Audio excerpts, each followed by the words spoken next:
Welcome students. ચલો આગળ વધીએ. સ્વાધ્યાયનો દાખલા નંબર 6. 27 ડિગ્રી સેલ્સિયસ તાપમાને અને 1 એટમોસ્ફિયર દબાણે 25 મીટર ક્યુબની ક્ષમતાવાળા ઓરડામાં, એટલે કે આપણને એનું કદ આપેલું છે, એ ઓરડામાં રહેલા હવાના જે અણુઓ છે, અણુઓની સંખ્યા આપણે શોધવાની છે. કે ભાઈ આટલા કદનો ક્ષમતાવાળો ઓરડો હોય તો એમાં કેટલા અણુઓ રહેલા હશે, હવાના અણુઓની સંખ્યા શોધવાની છે. ચાલો વિદ્યાર્થી મિત્રો, સૌપ્રથમ આપણે ડેટા લખી લઈએ. કઈ કઈ વસ્તુ આપણને આપેલી છે. અહીં જો આપણને એનું કદ આપેલું છે, કદ V આપણને આપેલું છે 25 મીટર ક્યુબ, બરાબર છે. ચાલો બીજું આપેલું છે તાપમાન T 27 degree Celsius. 27 degree Celsius જો એને તમે કેલ્વિનમાં ફેરવો એટલે 27 + 273, એટલે એ આપણને મળશે 300 કેલ્વિન. ચાલો બીજું શું આપેલું છે? દબાણ 1 વાતાવરણ, 1 એટમોસ્ફિયર, એને ન્યૂટન પર મીટર સ્ક્વેરમાં ફેરવી દઈએ એટલે આપણી પાસે કિંમત થશે 1.013 × 10⁵ પાસ્કલ, કે પછી ન્યૂટન પર મીટર સ્ક્વેર. ચાલો આટલી વસ્તુ આપણને આપી છે અને આપણે હવાના અણુઓની સંખ્યા શોધવાની છે. તો આપણી પાસે સમીકરણ છે PV = μRT, બરાબર છે. હવે આ સમીકરણની અંદર વિદ્યાર્થી મિત્રો R ની જે આપણે કિંમત જાણીએ છીએ તે મૂકી દઈએ એટલે આપણે μNA × KB × T. આવું કેમ લખી શકાય? કેમ કે વિદ્યાર્થી મિત્રો આપણને ખ્યાલ છે કે ભાઈ R એટલે જે વાયુનો સાર્વત્રિક અચળાંક છે, બરાબર છે, એની કિંમત થશે R = NA × KB. એટલે કે જે NA એટલે એવોગેડ્રો અંક અને KB એટલે બોલ્ટ્ઝમેનનો અચળાંક, એનો ગુણાકાર. એ ખાલી મેં અહીંયા લખેલું છે. ચાલો કોના બરાબર થશે? PV બરાબર. આના પરથી વિદ્યાર્થી મિત્રો હું NA ને કરતા બનાવું તો સૂત્ર મને કંઈક આવું મળશે. NA બરાબર PV ના છેદમાં μKBT છે તે છેદમાં આવી જશે μ × KB/T, સમીકરણ નંબર 1. હવે આપણે શોધવાનું શું છે કે હવાના અણુઓની સંખ્યા, બરાબર છે. તો આપેલા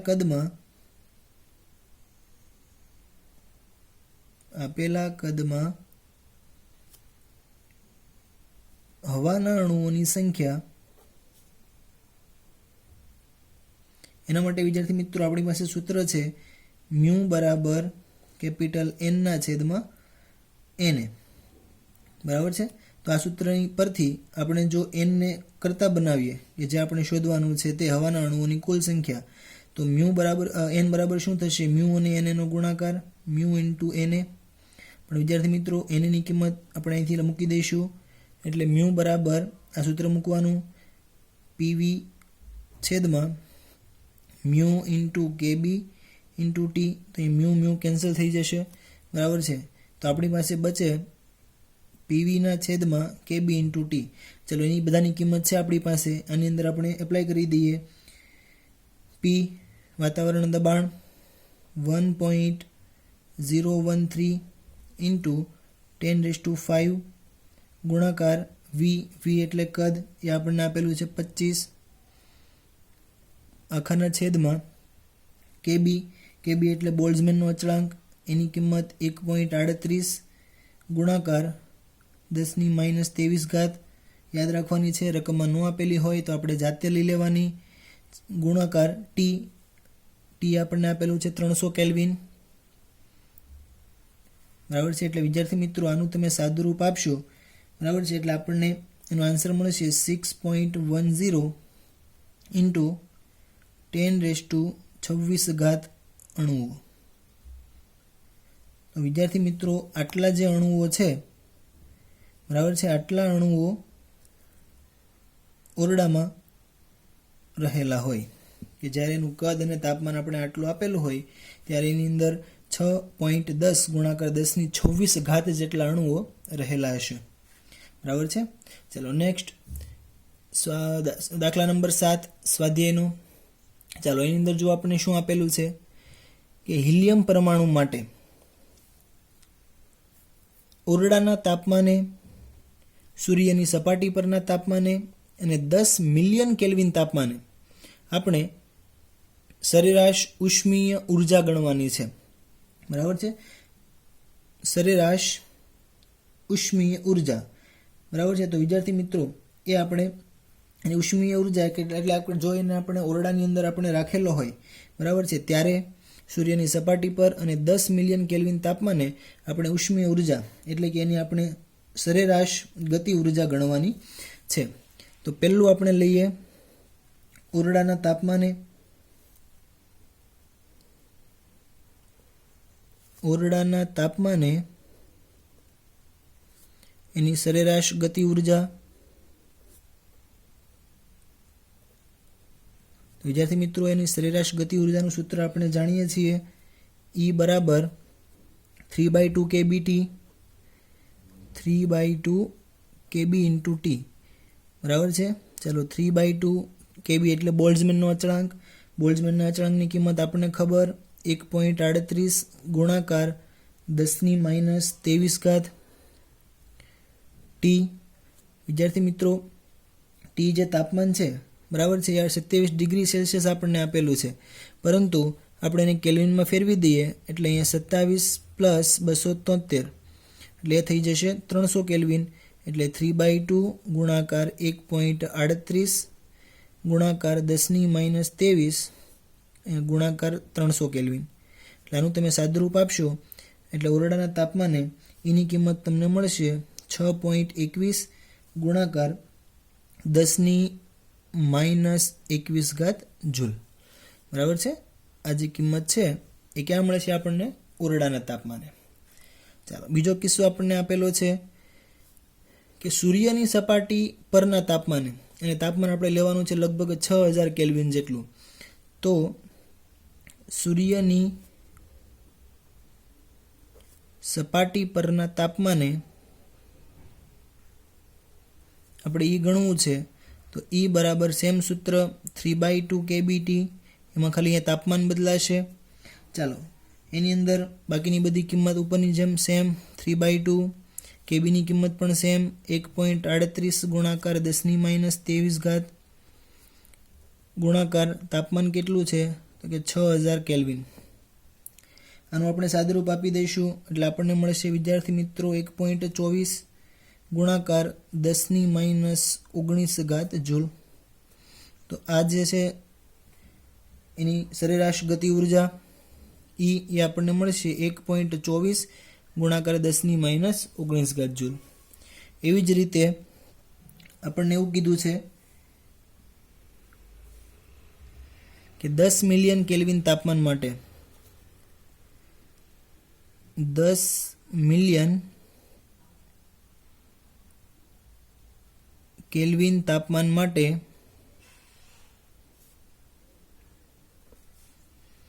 વિદ્યાર્થી મિત્રો તાપમાન આપણને આપેલું છે 10 મિલિયન કેલ્વિન.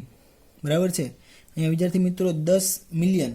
હવે આપણને ખ્યાલ છે કે 1 મિલિયન છે ને વિદ્યાર્થી મિત્રો, 1 મિલિયન હોય ને એટલે એ 10 લાખ કહેવાય. 1 મિલિયન એટલે કેટલા કહેવાશે? 10 લાખ. બરાબર છે. તો 1 મિલિયન એટલે 10 લાખ, એનો આપણે 10 વડે ગુણાકાર કરવાનો છે. તો એ જે આપણને સાદુરૂપ સાદુરૂપ આપીશું એટલે લગભગ આપણને 10⁷ જેટલી થાય. બરાબર છે. તો અહીંયા 10⁷ કેલ્વિન તાપમાન માટે આપણે એની સરેરાશ ગતિ ઉર્જા શોધવાની છે. બરાબર છે. આ ખાસ યાદ રાખજો, 1 મિલિયન એટલે 10 લાખ થાય. બરાબર છે. એને પાછું 10 મિલિયન આપેલા છે એટલે એનો ગુણાકાર 10 વડે કરવાના અને એને ઘાત સ્વરૂપે જો આપણે ફેરવીએ તો એ આપણને 10⁷ મળશે. તો એના માટે જો આપણે E શોધવું હોય, ચાલો હું ડાયરેક્ટ કિંમત લખું છું. સૂત્ર ડાયરેક્ટ આવશે 3/2 kBT. એટલે અહીંયા 3/2 kB બોલ્ટ્ઝમેનનો અચળાંક 1.38 ગુણાકાર 10⁻23 અને ગુણાકાર 10⁷ તાપમાન. તાપમાન કેટલું છે? 10 મિલિયન કેલ્વિન એટલે કે 10⁷ કેલ્વિન. એનું તમે સાદુરૂપ આપશો એટલે એ આન્સર તમને મળશે 2.1 ઇન્ટુ 10⁻16 જૂલ. બરાબર છે. તો આટલું જ્યારે તાપમાન ખૂબ ઊંચું હોય ત્યારે એની જે સરેરાશ ગતિ ઉર્જા છે એ આપણને આટલી મળશે. E બરાબર 2.1 ઇન્ટુ 10⁻16 જૂલ. બરાબર છે. ચાલો નેક્સ્ટ સ્વાધ્યાયનો દાખલા નંબર 8.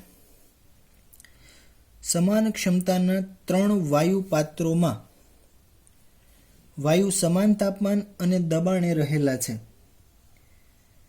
પહેલું પાત્ર એની અંદર નિયોન રહેલો છે, એ એક પરમાણવિક છે. બીજા પાત્રની અંદર ક્લોરીન ભરેલો છે, તે દ્વિપરમાણવિક છે. અને ત્રીજાની અંદર યુરેનિયમ હેક્ઝાફ્લોરાઇડ ભરેલો છે અને એની અંદર એ બહુપરમાણવિક છે. તો આપણને એવું પૂછેલું છે કે શું દરેક પાત્રમાં સમાન સંખ્યાના અણુઓ હશે? વિદ્યાર્થી મિત્રો, આપણને 3 જુદા જુદા પાત્ર આપેલા છે. બરાબર છે.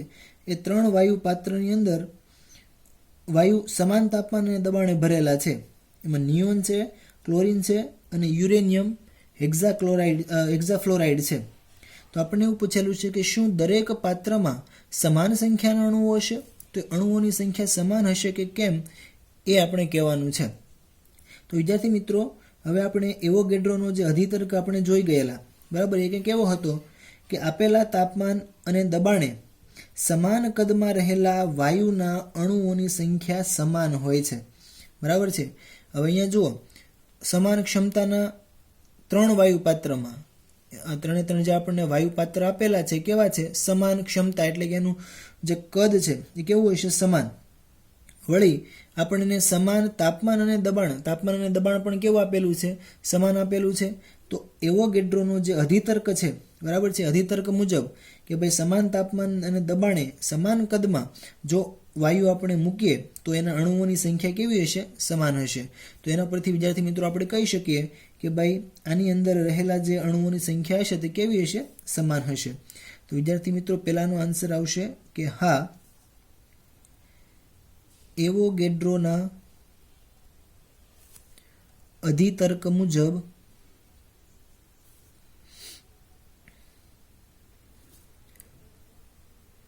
સમાન તાપમાને અને દબાણે સમાન કદમાં રહેલા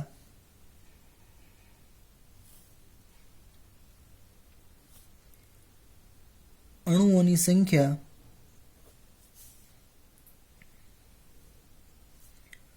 સમાન હોય છે. તેથી આજે આપણને દરેક વાયુ પાત્ર આપેલા છે એ દરેક વાયુ પાત્રમાં અણુઓની સંખ્યા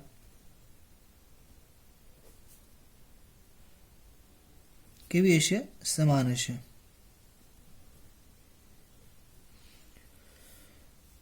ચાલો નેક્સ્ટ, બીજું આપણને કંઈક એવું આપેલું છે, શું ત્રણેય કિસ્સામાં સરેરાશ વર્ગિત ઝડપનું વર્ગમૂળ સમાન હશે?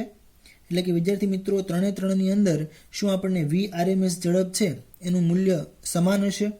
તો ચાલો આપણે વાયુના અણુ માટે વાત કરીએ કે વિદ્યાર્થી મિત્રો, વાયુના અણુઓ માટે આપણે VRMS ઝડપનું એક સૂત્ર તારવેલું કે ભાઈ VRMS બરાબર √3RT છેદમાં M. બરાબર છે. આપણે જે આ તારવેલું હતું એ મોલર દળના સંદર્ભમાં આપણે તારવેલું હતું. બરાબર છે. તો આપણે કંઈક એવું મળતું હતું કે √3RT છેદમાં M. હવે જો આપણે એને VRMS ચલન સ્વરૂપે ધારો કે 3RT અચળ લઈ લઈએ તો આપણને 1/M અંડરરૂટમાં આપણને આ રીતે મળે. હવે જ્યાં M શું છે? M છે એ અણુભાર. M શું થશે? એ અણુભાર છે. હવે આપણને જુઓ, જુદા જુદા જે વાયુઓ આપેલા છે એ વાયુઓ સમાન નથી. આપણને નિયોન આપેલો છે, પછી ક્લોરીન છે અને યુરેનિયમ હેક્ઝા ફ્લોરાઇડ છે. તો એ ત્રણે ત્રણ જે છે એના જે અણુભાર છે એ અણુભાર સમાન નહીં હોય, પણ અણુભાર કેવા હશે? જુદા જુદા હશે. માટે જો બદલાય તો હવે સ્વાભાવિક છે કે વ્યસ્ત પ્રમાણમાં છે એટલે આ પણ બદલાશે. એટલે જે VRMS ઝડપ છે બરાબર છે સમાન મળશે નહીં. માટે અણુભાર જુદો જુદો હોવાથી, અણુભાર કેવો છે? જુદો જુદો. તો અણુભાર જુદો જુદો હોવાથી VRMS સમાન મળે નહીં. બરાબર છે. તો એમ કહી શકાય કે ભાઈ આ જે VRMS છે તે આપણને સમાન મળે નહીં. પછી એવું પૂછેલું છે કે જો ના આપણે નથી મળતું તો કયા વિસ્તારમાં VRMS મહત્તમ હશે? કયા વિસ્તારમાં VRMS મહત્તમ હશે? તો વિદ્યાર્થી મિત્રો જુઓ, VRMS અને જેનું મોલર દળ એટલે કે અણુભાર છે એનો સંબંધ કેવો છે? તો કે બંને એકબીજાના વ્યસ્ત પ્રમાણમાં છે. વ્યસ્ત પ્રમાણમાં હોવાથી આપણે આગળ વાત કરી ચૂક્યા છીએ કે જો વ્યસ્ત પ્રમાણમાં હોય ત્યારે જો આ ઘટે તો આ વધે. બરાબર છે. આ ઘટશે તો આ વધે. એટલે કે જો આ ઓછું હોય તો આ કેવું હશે? વધારે. આ ઓછું એટલે કે એમ. જો એનું દળ ઓછું હોય, સૌથી ઓછું, જ્યારે એનું દળ સૌથી ઓછું હશે ત્યારે એની VRMS કેવી હશે? સૌથી વધારે હશે. બરાબર છે. તો આપણે નિયોનની વાત કરીએ તો નિયોન વાયુ માટે VRMS છે તે સૌથી વધારે હશે, કેમ કે નિયોનનો જે દળ છે એ દળ કેવું હશે? સૌથી ઓછું. દળ સૌથી ઓછું છે એટલે એની VRMS કેવી હશે? સૌથી વધારે. તો આપણે લખી શકીએ કે જેનું દળ સૌથી ઓછું તેનો VRMS સૌથી વધારે. કેમ કે આપણે આના પરથી, આ સંબંધ પરથી કહી શકીએ બરાબર છે કે એમ જેનું સૌથી ઓછું હશે તેનો VRMS સૌથી વધારે હોય. તો અહીંયા આપણને જે નિયોન છે એ નિયોન વાયુ માટે એનું દળ સૌથી ઓછું હોવાથી એનો VRMS છે એ સૌથી વધારે હશે.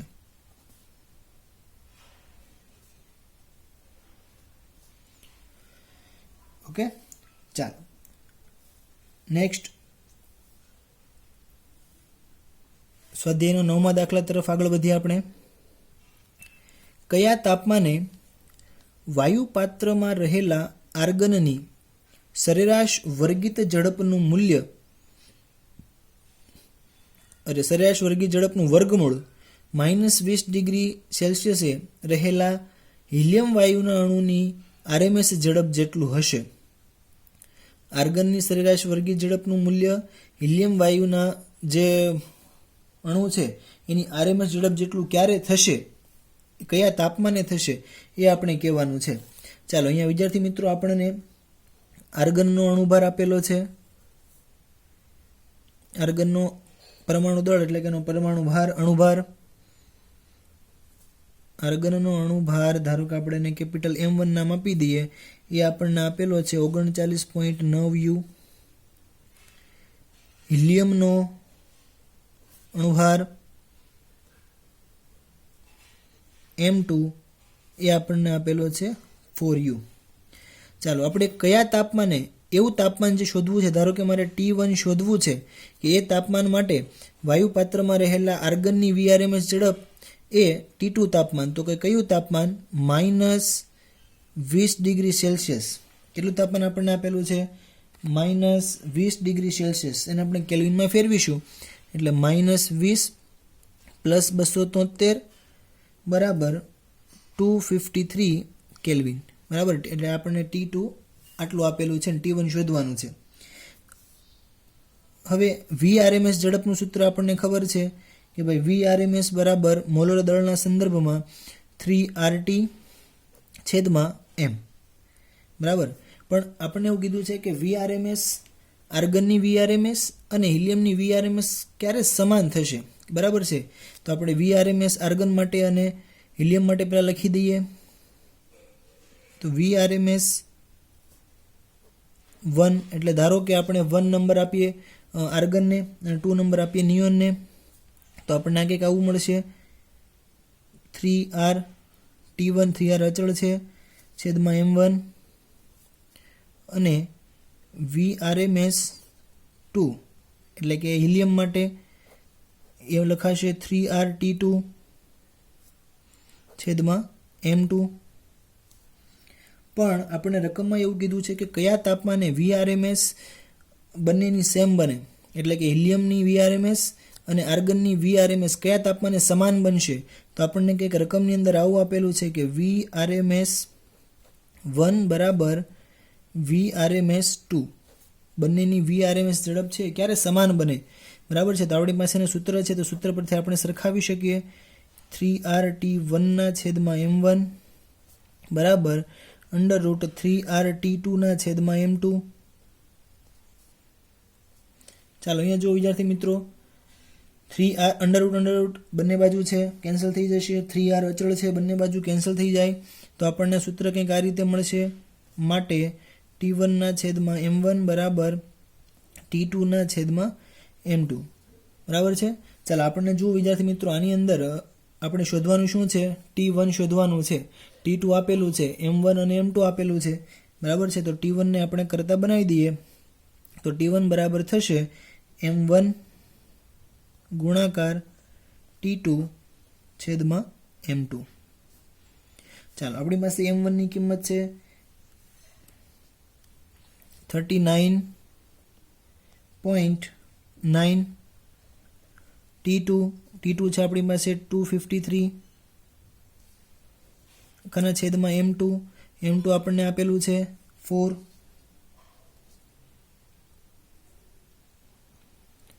સાદુરૂપ આપીએ એટલે આપણને વિદ્યાર્થી મિત્રોનો જે આન્સર છે T1 એ કંઈક મળશે આપણને 2.524 into 10⁻³ કેલ્વિન બરાબર છે તો વિદ્યાર્થી મિત્રો આટલા તાપમાને જો એનું તાપમાન આપણે આટલું રાખીએ તો બંનેની જે VRMS ઝડપ છે આર્ગન અને હિલિયમની એ સમાન બનશે બરાબર છે તો વિદ્યાર્થી મિત્રો અહીંયા ચેપ્ટર આપણું જે 13 છે તે કમ્પ્લીટ થાય છે આશા છે કે તમને ખ્યાલ આવી ગયો હશે થેન્ક યુ